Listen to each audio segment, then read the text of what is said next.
I'm sure there's probably been times in history that are as interesting as the times we are currently living in.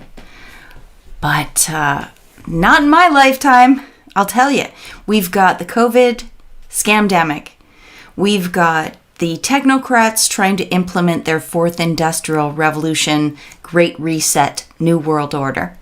And we've got, I believe, the attempt at a deep state coup, possibly military coup, happening right now in real time. And in today's video, I'm going to go through some of the things that are out there that point towards this. Two of them are these two Washington Post articles.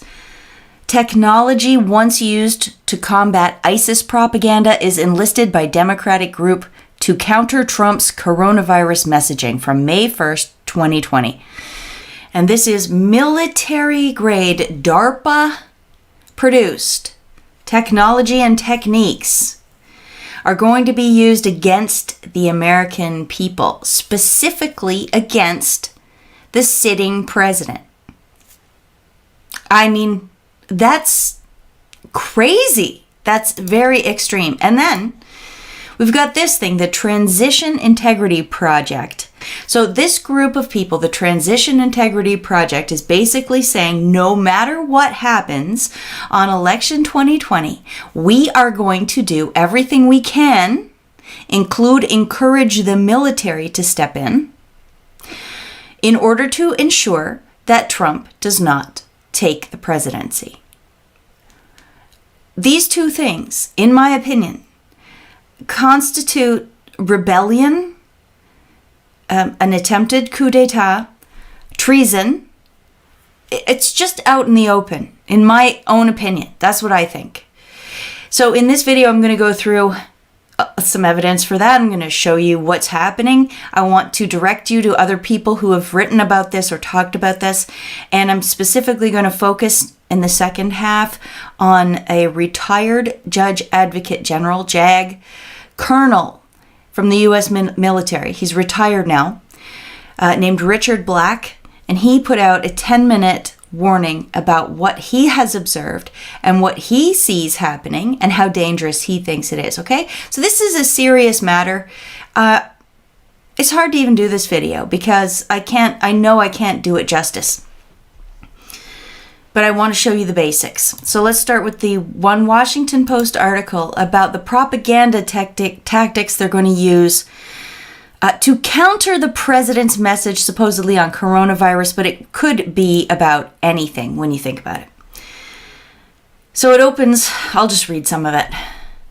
A new Democratic-aligned political action committee advised by retired Army General Stanley McChrystal, the former head of U.S. forces in Afghanistan, is planning to deploy technology originally developed to counter Islamic State propaganda in service of a domestic goal to combat online efforts to promote President Trump's handling of the coronavirus pandemic.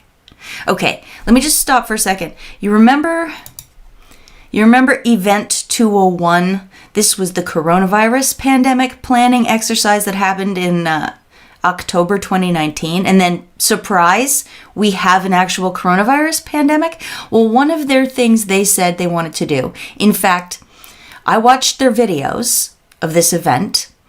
The main thing they wanted to focus on was gaining control of communications so that they could put all of their messaging out and they could prevent messaging that contradicted them from reaching the public. This is what one of their main focuses.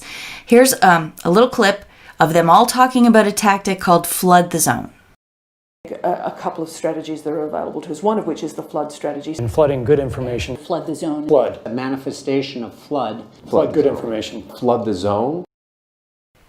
So flood the zone is to recruit trusted voices, which are influencers in all walks of life. CEOs, the sports world, the entertainment world, online, journalists, other politicians, all religious leaders, all kinds of voices to repeat their talking points. All right, so that's what basically we're looking at here is that in action. The trusted voices are going to be deployed to combat and counter Trump's everything he does about coronavirus.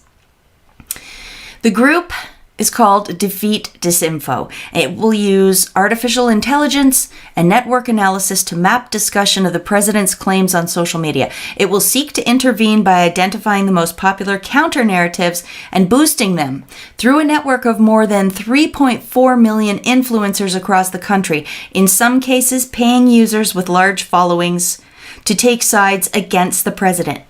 Okay, a network of 3 to 4? Does it say 3.4? I can't even read it. Million influencers across the country, in some cases paying users with large followings to take sides against the president.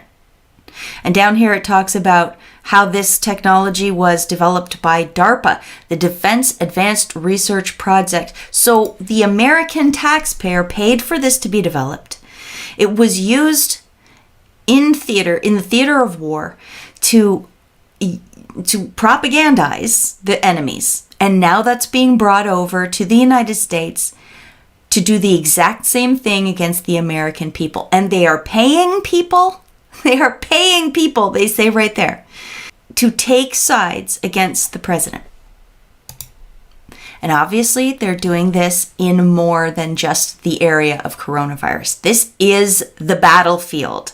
We're in a war. It's an information war. It is raging. And they have all of the usual suspects, the oligarchs, the billionaires. They have them on their side.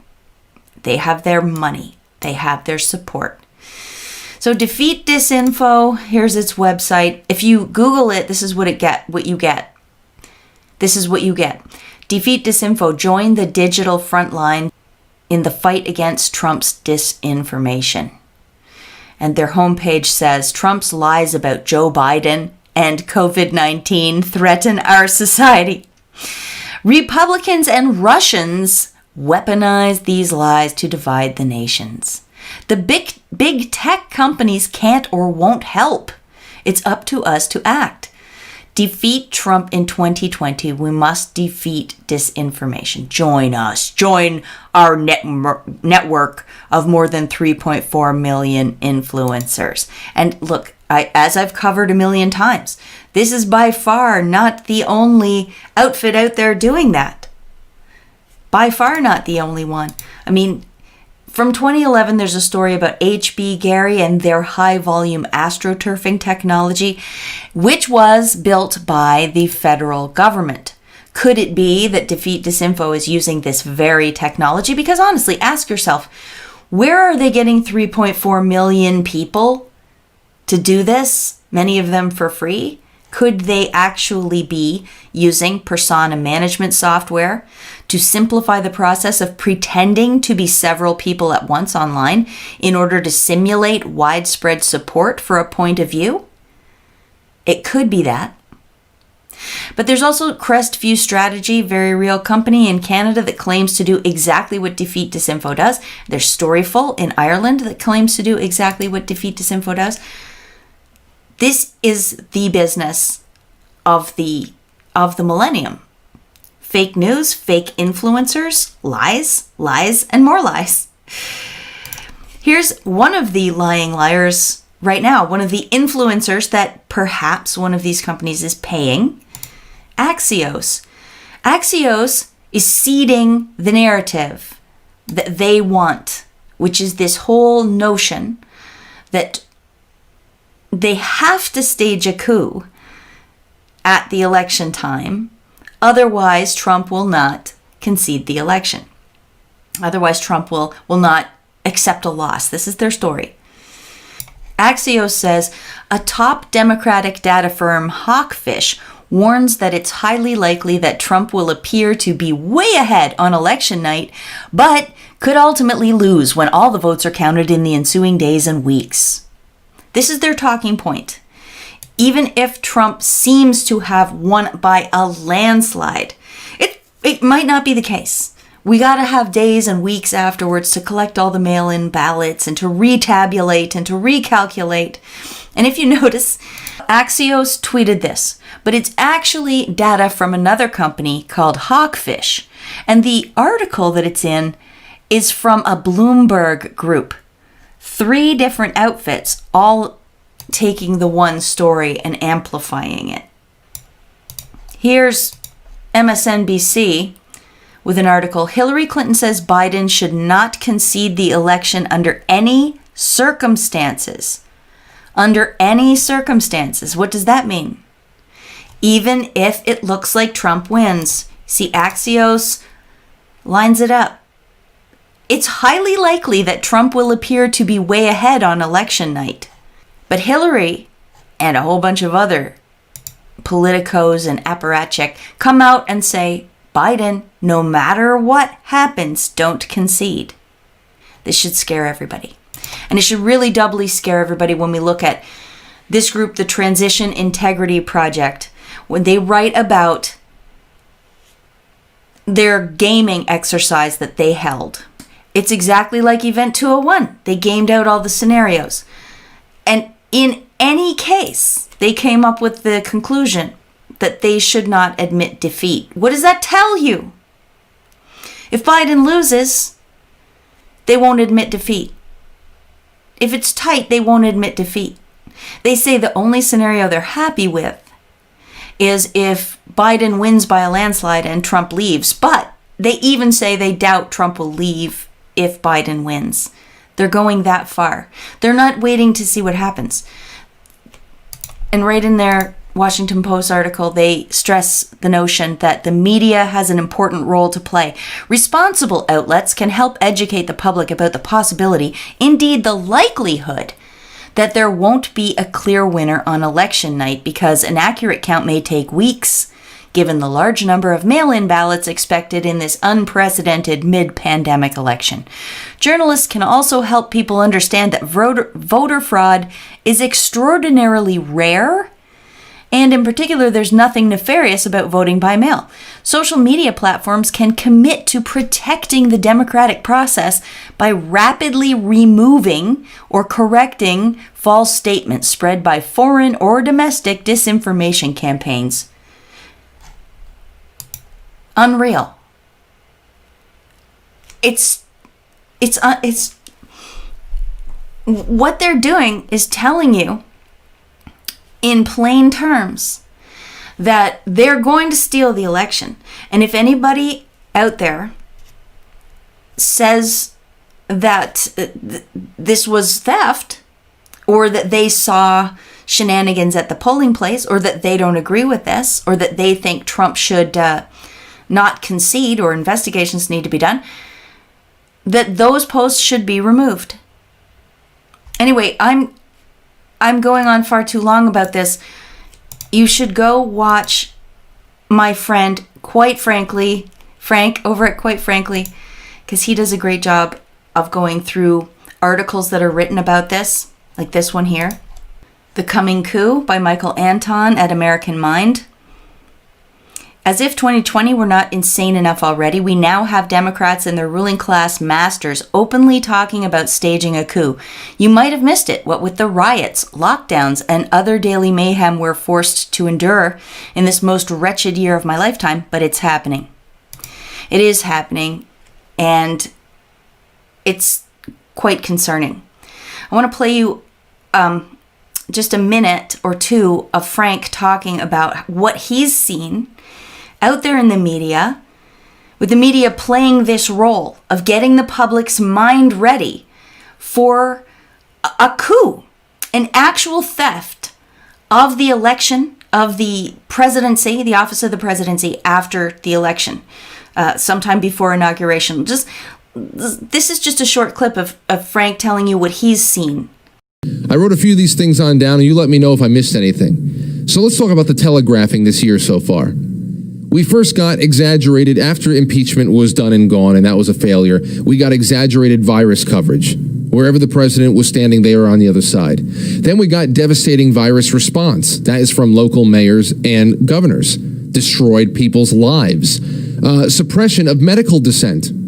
All right, from people within the medical community that just had a different opinion on treatment, on how respirators were being used, everything. Then we had suppression of cheap therapies.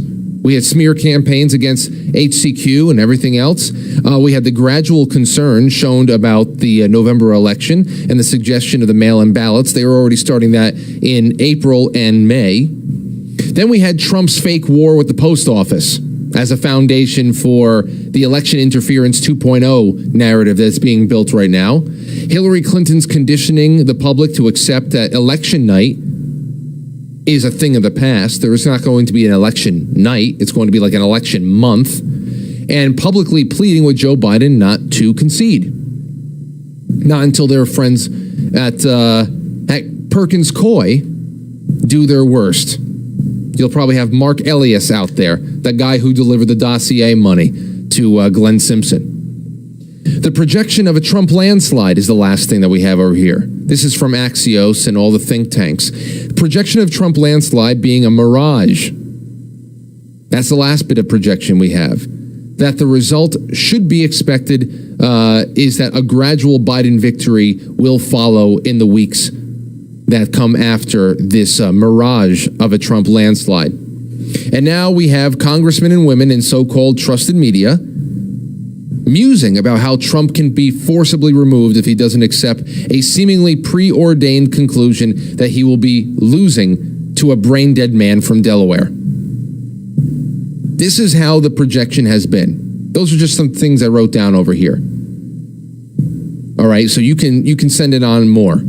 And what I have over here now is this American Minds article that we got to read. All right, here it is, The Coming Coup. It's not that long. Let's do it. And yeah, as I said, right after that, he goes and he goes through this whole article and he gives his thoughts on it. And Frank is just so... he just puts things in such a way that makes you feel normal and makes you understand that there's a lot of other people out there who can see right through this garbage. He's so great at that. I love Frank. Go visit him and subscribe if you haven't. And, you know, Facebook is getting in on this action. Mark Zuckerberg came out and said what we and the other media need to start doing is preparing the American people that there is nothing illegitimate about this election taking several days or weeks to make sure all the votes are counted. That's not his job. But of course, we are in an information war. He is one of the oligarchs. His company funds all these fact-checking and journalist outfits and defeat disinfo and all those types of outfits that are bringing you this constant barrage of propaganda, getting the public's mind ready to allow a military coup to take place. It's been an all-out war. Tucker Carlson is talking about why Silicon Valley is doing it all it can to help the Biden-Harris ticket in this video here, and he mentions another disinformation outlet, I'm going to call it, called Acronym, that I had never heard of before. This one funded by Reid Hoffman of LinkedIn. Ben Swan. Do you know Ben Swan? He's doing excellent work, as he always has. He talked about Facebook fact checkers being bought and paid for by the Gates Foundation.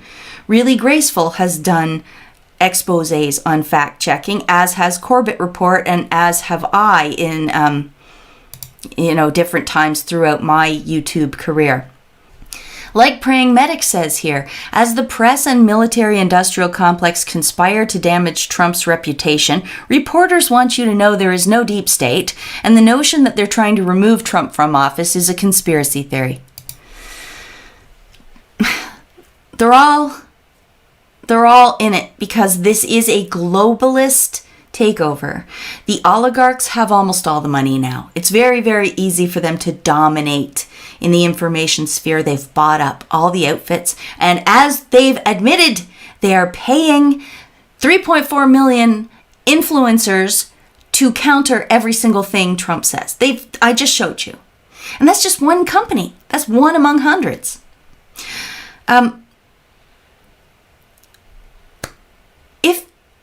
If you hear nothing else from this video, I want you to listen to the next 10 minutes of, I'm just going to play this whole video for you, of retired Colonel Richard Black talking about the danger that he sees out there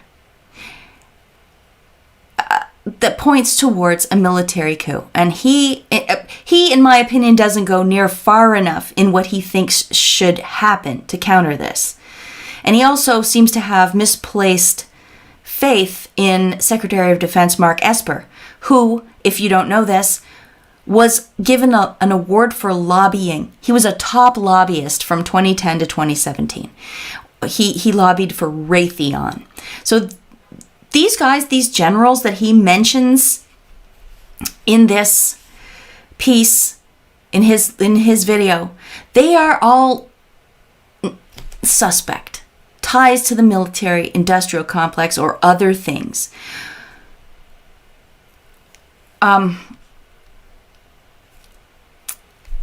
I may go through that video again and show you what I mean when I say that. But for now, this is long enough. I need you to get the message. Just listen to Colonel Black and what he tells you. My topic is, do we risk a military coup? By way of background, let me just say that I'm Colonel Richard H. Black, retired. I was a career judge advocate officer and former chief of the Army Criminal Law Division, Office of the Judge Advocate General at the Pentagon. I played a key role in deploying the 7th Infantry Division to quell the 1992 LA riots. Let me give you a little background to start with. The Insurrection Act is among the most fundamental of all federal laws. First enacted in 1807, it has been used repeatedly to carry out government's most elemental responsibility, that of ensuring domestic tranquility. The preamble to the Constitution lists the task of ensuring domestic tranquility among the 5 purposes for which the Constitution of the United States was created. Nothing is more vital than protecting the physical safety of Americans. Military officials are sworn to defend the nation against all enemies, foreign and domestic. On June the 4th, 2020, the prominent publication Foreign Policy published a morning brief entitled "Generals Denounce Trump's Protest Crackdown Plan." The brief critiqued the president's threat to invoke the Insurrection Act and subtly disparaged its relevance as a 2-century-old law.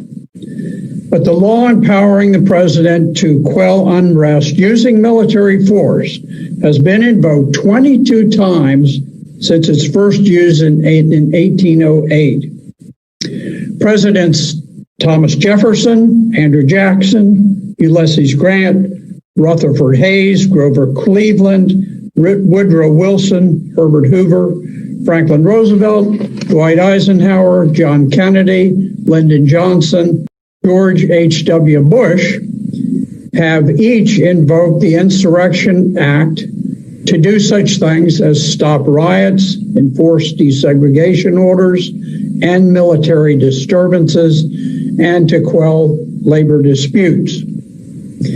Defense One, a military online publication, reported that 2 retired lieutenant colonels, John Nagel and Paul Yingling, have written an open letter to General Mark Milley, chairman of the Joint Chiefs of Staff, urging him to employ military force to remove the President of the United States if he does not leave office on January 20th, 2021.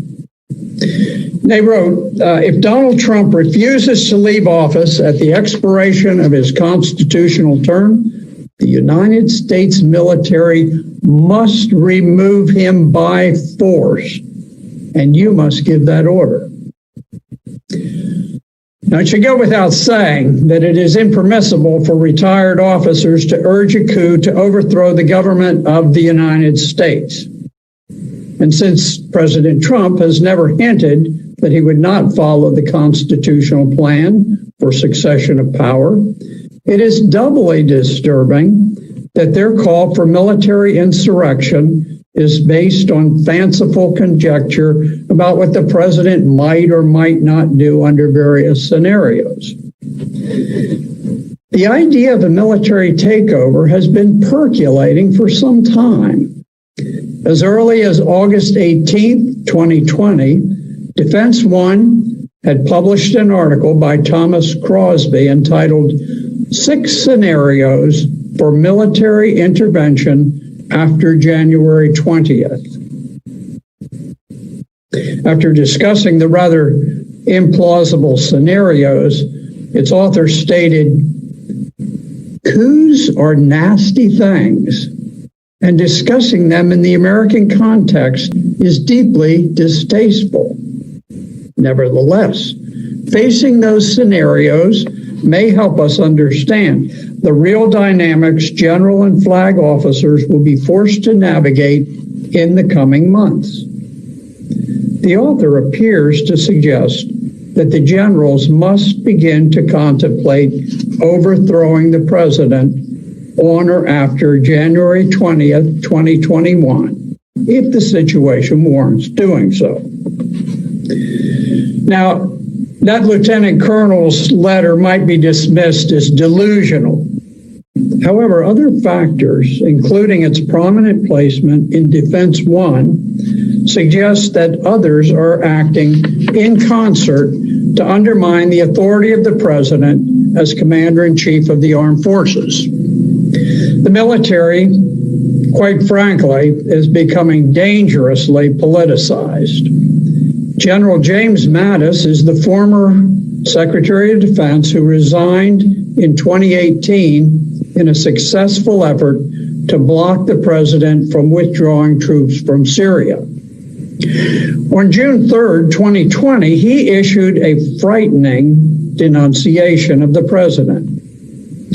After praising the rioters for their wholesome and unifying demands, he denounced the president in scathing terms, and he said, "We are witnessing the consequences of 3 years without mature leadership." He said, "We can unite without him," drawing on the strengths inherent in our civil society. During the week of June the 7th, 2020, retired General Colin Powell led other retired military leaders in blasting the commander-in-chief. Powell praised those officers who had spoken out against the president in recent days. General Powell echoed General Mattis's denunciations of the president, saying that he agreed that Trump is the first president in his lifetime who is not trying to unite the country. As an aside, I would point out that it was General Colin Powell who famously waved a test tube mimicking sarin gas, deceitfully urging the UN to support the invasion of Iraq.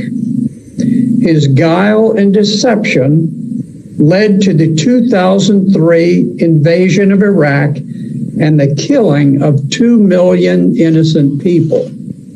In a veiled swipe at the American electorate, retired Marine General John Kelly said, "I think we need to look harder at who we elect." Retired Marine Corps General John Allen arrogantly claimed, "Donald Trump isn't religious. He has no need for religion and doesn't care about the devout, except insofar as they serve his political needs."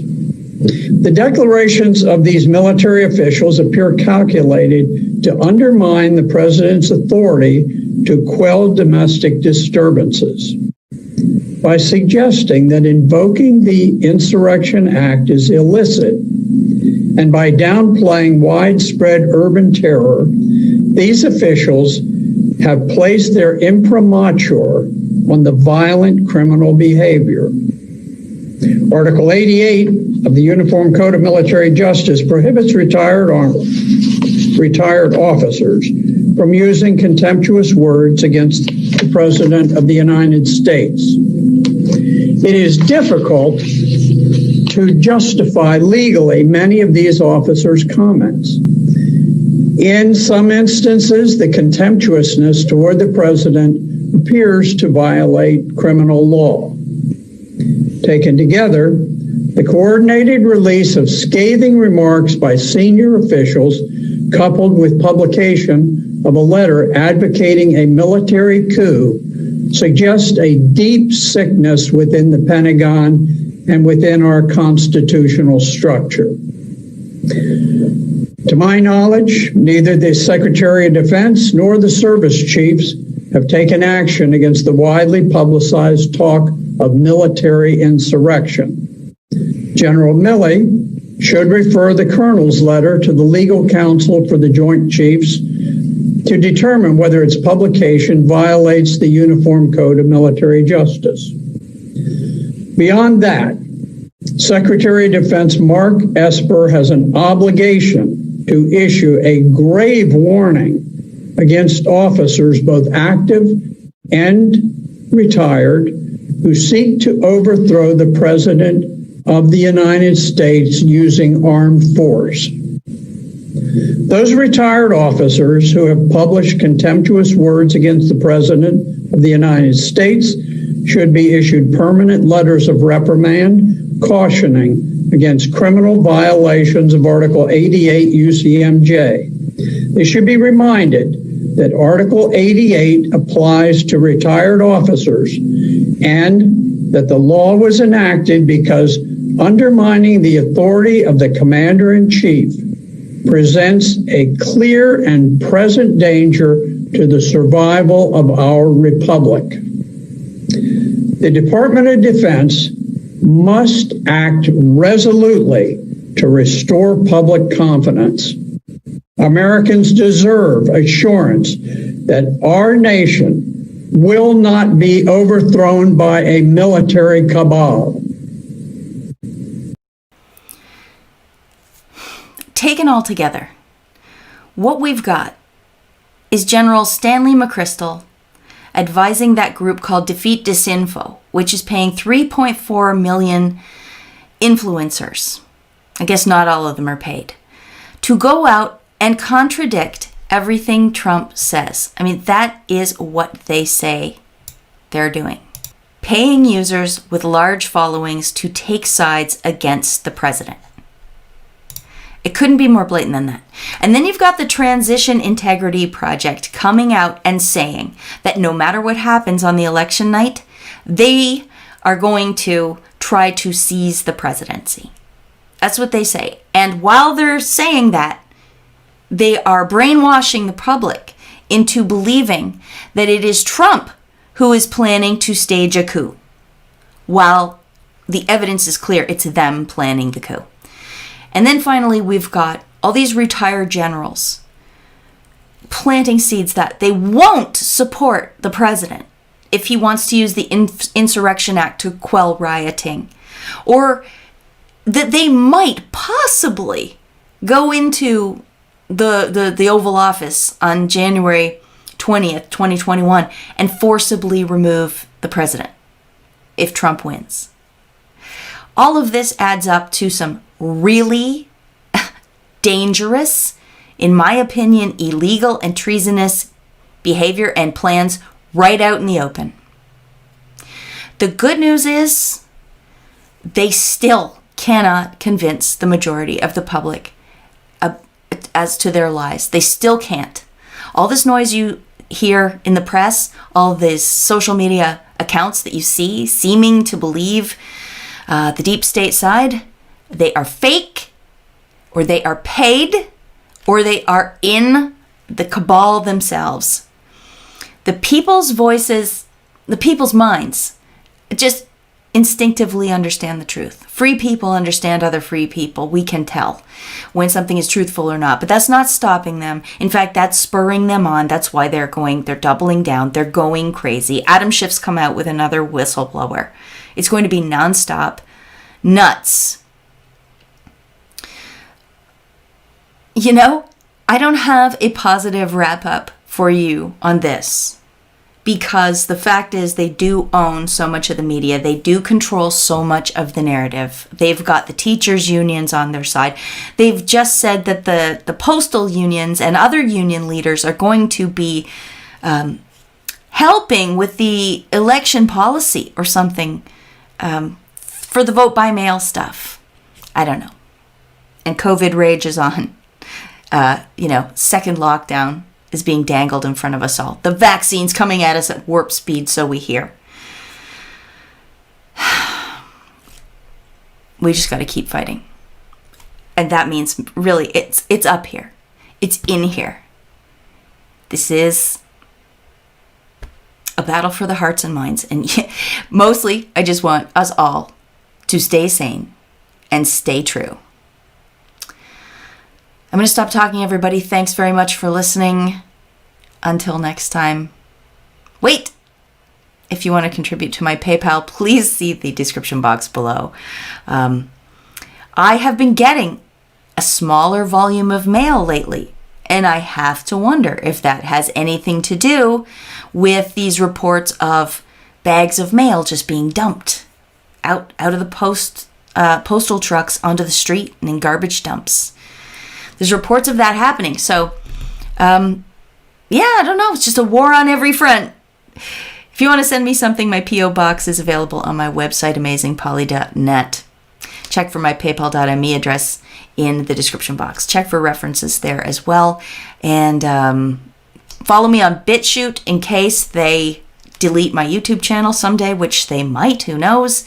Until next time, everybody, like, subscribe, comment, and I'll see you again. Peace out.